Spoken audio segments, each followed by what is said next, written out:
US President Trump umaawat na sa bangayan ng China at Japan, mga kapatid. Pag-usapan natin to. I'm just a young nigga chillin' on it. First time I seen ice was a Alright, magandang araw sa inyong lahat. Welcome ulit sa ating bagong video reaction, review, commentary, opinion, criticism at kung ano-ano pa. So meron na naman tayong panonoorin mula rito sa channel ni John Reps. Bago natin to simulan, syempre huwag mong kalimutan mag-subscribe sa kanyang YouTube channel. Nakalagay po ang link sa ibaba para sa mga update tungkol dito sa West Philippine Sea. Tayo naman mga kapatid ay nanonood lang ng mga report, mga balita. Hindi ako ang nagbabalita. Again, ulitin ko ulit, hindi ako ang nagbabalita. Tayo'y nanonood lang ng sabay. Kitang-kita nyo naman, meron tayong source. Tapos nagbibigay lang tayo ng komentaryo, pag-aanalisa, pagbibigay ng reaksyon. Samahan ninyo ako, pwede rin kayo magbigay ng reaksyon sa ibaba o comment ninyo kung ano ang inyong masasabi tungkol dito. Posibleng mali ako sa mga reaksyon at comment ko, so pwede kayong mag-comment sa ibaba. So samahan ninyo ako dyan mga kapatid. So eto na nga ang topic na ating pag-uusapan ngayon. Sabi rito, missile ng bansa dapat dagdagan at tinutukoy dito yung ating bansang Pilipinas. Pabor ba kayo na dapat dagdagan ng missile ng ating bansa? Ako, oo naman, syempre, di ba? Barko ng China hinarang ng PCG, Japan at China inawat ni Trump.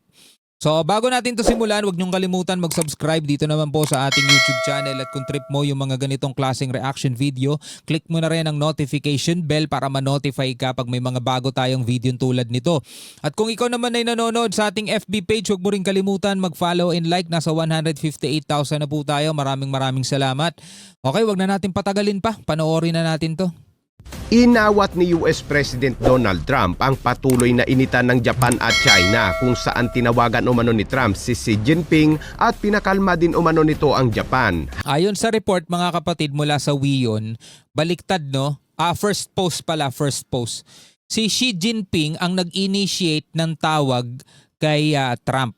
No? Siguro tinawagan din ni Trump si Xi Jinping pero si Xi Jinping ang unang tumawag kay Trump. Tapos meron silang pinag-usapan kabilang na ngayon dito sa problema nila sa Japan. Habang sa West Philippine Sea naman ay pilit na pinaalis ng Philippine Coast Guard ang isa na namang barko ng China na lumapit umano sa baybayin ng Zambales. Tingin ng isang former Associate Justice ay inuulit na naman ng China ang ginawa nito noong dekada 90, kaya't mabuting paramihin umano ng Pilipinas ang mga missile system nito upang tapatan ng mga barko ng China. Alamin na buong detalye mamaya. O ito para masabi nyo kasi DDS ako para masabi nyo loyalist ako di ba? Eto mga kapatid hindi ako sang-ayon doon sa mga pumipigil sa ating hukbong sandatahan na bumili ng mga missile, na bumili ng mga pandepensa. Kasi kung naaalala ninyo, sabi dati ni VP Sara, aanhin nyo yung mga missile, di ba? Which is, alam nyo yung mga kapatid, bilang vice presidente, dapat isa ka sa tumutulong para mas mapalakas yung sandatahan ng ating bansa. Kasi walang bansa, mga kapatid, sa buong mundo ang kampante lang na walang aatake sa amin, di namin kailangan ng mga ganyan. Yung iba nga gumagawa pa ng nuclear weapon di ba? Yung China nga naggagawa sila ng nuclear, aanhin nila yun, di ba? So tayo mga tol, eto na lang the list na pwede nating gawin. Kasi hindi nga tayo makapalag dahil masyado silang malaki. Ang kaya na lang nating gawin is dagdagan natin yung depensa natin. Diba? Yun na lang yung kaya nating gawin. So sana naman walang pumigil. Diba? Sana wag nilang pigilan. Dapat nga suportahan pa nila yung ating hukbong sandatahan Habang ang mga barko naman ng Philippine Navy, fighter jets ng Philippine Air Force kasama ang Indian Navy ay muli na namang nagsagawa ng mga pagsasanay sa West Philippine Sea. Kaya't para malaman ang buong detalye ay tumutok at makinig na mabuti. Isa ring ugok itong Sa update sa patuloy na tensyon sa pagitan ng Japan at China, kung saan nagbanta ang Japan na sasali ito sa giyera kung aatake ang China sa Taiwan at banta rin ng China na dudurugin ito ang Japan kung sasali sa giyera, abay inawat ni US President Donald Trump ang dalawang bansa. Grabe, parehong malakas sa bansa to. Do mas malaki ang China mga tol, pero hindi natin maitatanggi ang kasanayan ng Japan. Diba? Naalala ninyo, binigyan natin ng reaction video mga tol mula dito sa China Observer. Yung F-35 fighter jets pala ng Amerika, no? Ang production line pala nun is nasa Japan din, no? Kasi yung technology mga tol ng Japan, 'di ba? Yung Mitsubishi nga nila, 'di ba? Bukod dun sa gumagawa ng mga sasakyan, is gumagawa din 'yun para sa kanilang mga military. Ayon sa report ay nag-usap umano si US President Donald Trump at Chinese President Xi Jinping sa telepono. Kinausap din umano ni US President Trump si Japanese Prime Minister Sanae Takaichi at sinabing lower volume o sa madaling salita ay pinakalma nito ang Japan. Kumalma muna si Prime Minister dahil nakikipaglaro pa umano siya sa malaking chessboard. Mukhang may ibig sabihin mga kabayan. Ooh. Inanunsyo din ni Trump na maglalakbay siya patungo sa China sa Abril kasama ang Japan. I'm going to be going there in April. I guess you'll all be going with me, but I'm going to be going to China in April. With Japan, likewise, I just came back from Japan. And Sinabi Ito namang mga bansang to, 'di ba? Nagbabangayan sila sa mga balita, sa mga post. Pero pag nagkita-kita diyan, kamayan, yakapan, tapos we are in a good relationship, 'di ba? Mga ganun-ganun mga showbiz din no? rin niya na mayroon silang Japan, likewise, I just came back from Japan. And Sinabi rin niya na mayroon silang magandang relasyon ng bagong Prime Minister ng Japan at binanggit na si Japanese Prime Minister Sanae Takaichi ay napakatalino, napakalakas at magiging isang mahusay umanong pinuno ng Japan. At napakatapang din mga tol. Biruin mo, kakaupo-upo lang, bumabakbak agad sa China. we have a great relationship. The new Prime Minister, myself, she's very smart, she's very strong, and she's going to be a great leader. Thank you very much, everybody. At sa update naman sa West Philippine Sea mga kabayan, Ito. isa na namang barko ng China Coast Guard na may numerong 4305 ang lumapit humigit kumulang 42 nautical miles timog silangan ng Baho de Masinloc at 103 nautical miles timog kanluran ng Capones Island sa Zambales. Ito yung kailangan nating bantayan talaga mga tol. No? Talagang papalapit sila ng papalapit. Tuloy-tuloy pa ang kanyang biyahe northward. Northern Luzon Naval Command attempted to send an aircraft to challenge the ship, but because of the adverse weather, hindi naka-take off yung aircraft. Kaya naman ang Philippine Coast Guard ay agad na idineploy ang kanilang flagship multi-role response vessel na BRP Teresa Magbanwa upang salubungin at pigilan umano ang barko ng China. Sa ilalim ng utos ni PCG Commandant Admiral Ronnie Helgavan na naaayon sa patakaran ni Pangulong Marcos, ang BRP Teresa Magbanwa ay aktibong nagsagawa ng mga hamon sa radyo laban sa CCG 4305 na matatag na iginigiit na ang illegal na presensya nito sa lugar ay isang malinaw na paglabag sa 2016 Arbitral Award sa United Nations Convention on the Law of the Sea at Philippine Maritime Zone Act. To China Coast Guard Vessel 4305. This is Philippine Coast Guard Vessel BRP Teresa Lapit to. Magbanwa, MRRV 9701. We are conducting maritime law enforcement operations. You are advised that you are currently sailing within the Philippine Exclusive Economic Zone, approximately 103 nautical miles west of Capones Point, Zambales, Philippines. Ito nakakatawang sagot ng China. This is China! Yun ang nakakatawang sagot nila. Biruin mo mga kapatid, napakalapit na sa Pilipinas niya ang sigaw nila, this is China. In accordance with the Republic Act 12064, the Philippine Maritime Zones Act, the United Nations Convention on the Law of the Sea, of which you are a party, and the 2016 Arbitral Award. You do not possess any legal authority to patrol within the Philippines Exclusive Economic Zone. You are directed to depart immediately and notify us of your intentions. Over. Tapos nakapatay pala radyo nila, no? Hindi nakikinig sa atin. O kaya kung nakikinig man sa atin mga tol, di naman nila naiintindihan. English kasi. Sinabi ng Philippine Coast Guard na ang barko umanong ito ay isa umano sa 4 na barko ng China Coast Guard na nagbabantay sa Scarborough Shoal. Sa mga hamong ito sa radyo ay nagbibigay diin sa matibay na pangako ng Pilipinas na ipagtanggol ang soberanong karapatan at jurisdiksyon nito sa loob ng eksklusibong sunang pang-ekonomiya nito gaya ng pinagtibay na 2016 Arbitral Awards na nagpapawalang bisa sa labis na pag-aangkin ng China sa mga karagatan. Biruin mo, kaya nga mga kapatid, hindi ako sang-ayon doon sa nananawagan na i-abolish ang PCG. Pero mo sila ang humaharap, sila ang pumipigil sa mga nagtatangkang pasukin mga tol. Lumapit ng lumapit dito sa ating teritoryo o dito sa ating kalupaan mismo. Pero mo kung walang PCG, sinong gagawa niyan? Mga congressman? Diba? Asa pa tayo dyan mga tol, mga mangingisda, liliit ng mga bangka ng mga yon. Kahapon pa umano naroroon ang barko, pero ayon sa post ni Commodore J. Tariela kaninang umaga ay pilit pa rin pinapaalis ng BRP Teresa Magbanwa ang nasabing barko ng China Coast Guard. Sa ibang bansa, kung ganun lang sana tayo kalakas, ang gagawin nila dyan, lalapitan talaga nila yan. Itutulak talaga nila yan palayo. Ganun ang gagawin nila dyan. Sa atin, radio challenge lang. Well, yun lang talaga muna ang kaya nating gawin sa ngayon. Kasi kung gagamitan natin sila ng puwersa, alam naman natin kung anong ibabalik nila sa atin Diba? Coast Guard Vessel 43. Tapos tayo pa yung malalagay sa alanganin. Sasabihin nila tayo daw ang lumapit, tayo nag-provoke. Biruin mo, doon pa lang sa facts na nandirito sila sa ating exclusive economic zone, doon pa lang talo na sila Pero syempre, alam mo naman yung propaganda nila, alam mo naman yung naratibo nila. 05. This is Philippine Coast Guard Vessel BRP Teresa Magbanwa, MRRV 9701. We are conducting maritime law enforcement operations.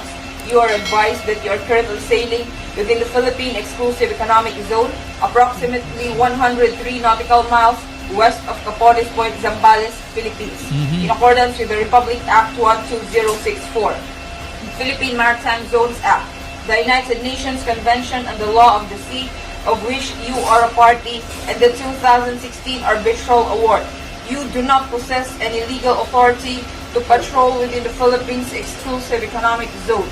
You are directed to depart immediately and notify us of your intentions. Over.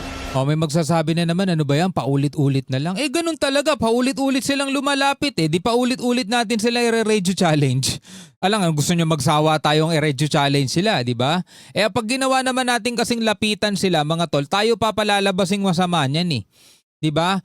Tayo pa yung iwa-water cannon ng mga yan. Buti sana kung gumaganti tayo ng water cannon hindi naman. At kung maggaganti tayo ng water cannon, biruin nyo mga tol. Halimbawa, ang wina-water cannon natin isang barko, biglang magdadatingan dyan, iba pang mga barko. Pinagtulungan na tayo dyan. Alam nyo yung kakayanan nila versus kakayanan natin. Diba? Halimbawa, ikaw ba? Maikipag one-on-one ka bang suntukan doon sa alam mong tao na traidor at maraming kasamang kukuyog sa'yo? Diba? Ikaw iiwas ka mismo dahil alam mong kukuyugin ka So, syempre nag-iisip naman yung ating mga Coast Guard. Pag nagtapang-tapangan tayo dyan, mga tol, kukuyugin tayo dyan.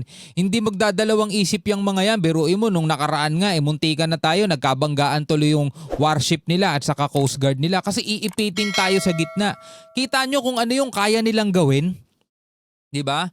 Nakikita nyo kung ano yung kaya nilang gawin. Kung hindi magaling yung kapitan ng barko natin mga tol, UP tayo dun sa gitna. Biruin mo isang higanting Coast Guard at isang higanting warship. Nagkabanggaan, balak sana nila tayong ipitin sa gitna. Diba? Ano pa kaya ang kaya nilang gawin sa atin? Kaya kung tayo magtatapang-tapangan dyan at lalapit tayo sa kanila tas iwa-water cannon natin sila, kukuyugin tayo ng mga yan. Sinabi ng Philippine Coast Guard na ang nakikita at matatag na presensya ng BRP Teresa Magbanwa ay nagbibigay din ng katiyakan sa mga mangingisdang Pilipino sa matatag na suporta ng gobyerno na nagbibigay daan sa kanila na mangisda ng ligtas at malaya ng walang takot at panghihimaso.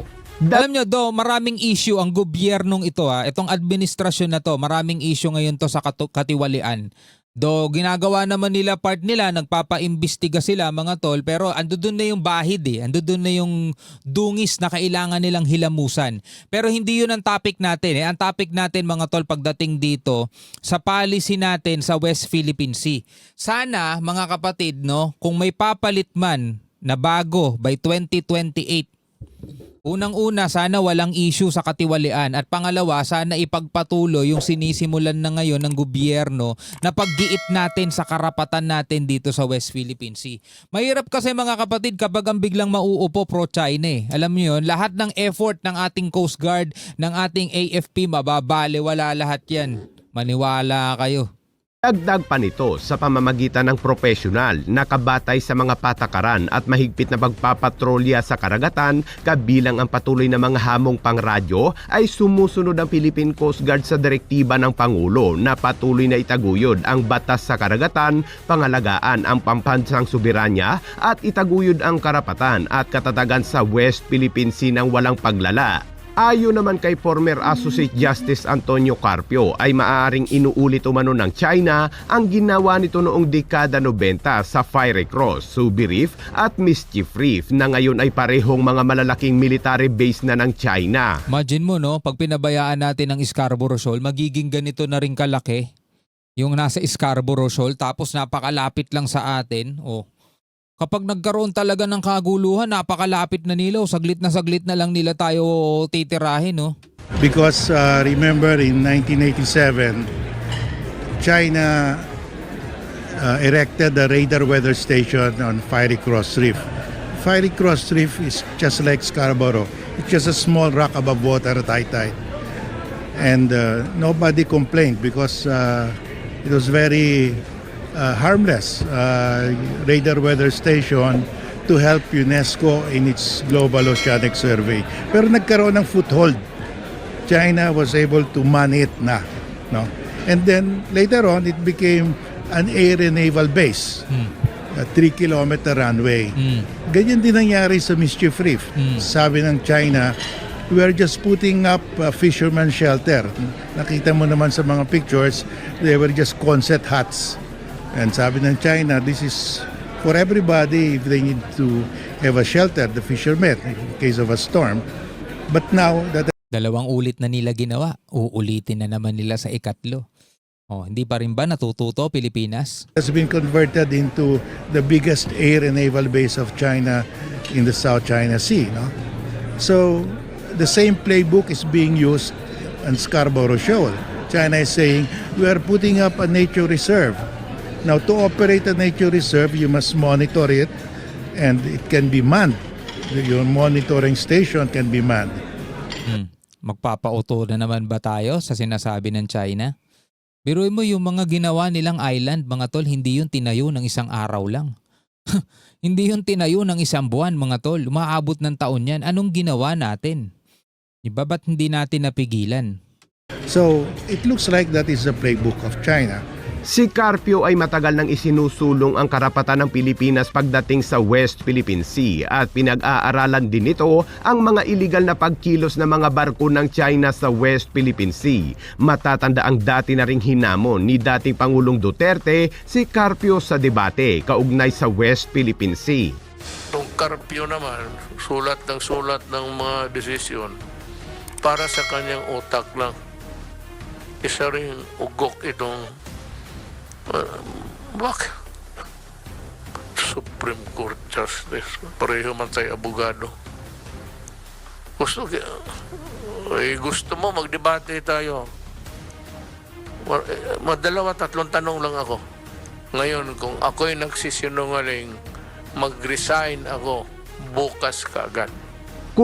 Ano kayang tanong ni PRRD nun? Si Carpio sa hamon ni Duterte na noon ay Pangulo. Maraming mga nag-sponsor para maisagawa ang debate, ngunit sa huli ay hindi naman natuloy. Sinabi Yun lang. rin ni Carpio sa isang interview kahapon na dapat umanong dagdagan pa ng Pilipinas ang mga missile system nito tulad ng BrahMos, supersonic cross missiles upang tapatan ang dami umano ng mga barko ng China. But of course, my suggestion is let's have more BrahMos missiles because they are mobile. They cannot, when you can destroy your enemy at any time and your enemy cannot destroy you at any time, you control your enemy. So if you have these mobile BrahMos, they cannot be destroyed because they are mobile. They can hide behind mountains. But there is Scarborough Shoal, it's fixed. You just input the coordinates, the missile will go there, pikit mata. So we control them if we have the BrahMos missiles. Samantala matagumpay na naisagawa naman ng sandatahang Ano sa tingin nyo dun sa sinasabi ni Carpio? Ito, nabigyan na natin ng reaction video yun yung nakaraan eh. Ako, pabor ako mga tol. Kailangan talaga mag-invest ng Pilipinas para sa ating sa ating depensa, sa ating protection. Katulad ng ginagawang investing ng mga malalaking kumpanya sa security ng kanilang mga gusali, 'di ba? Yung mga mayayaman, 'di ba? Gumagastos sila para ipa-bulletproof yung kanilang mga sasakyan. 'Di ba? Yung mga mayayaman gumagastos ng malaki para sa kanilang seguridad. Ano pa kaya yung bansa natin? Nagigets ninyo?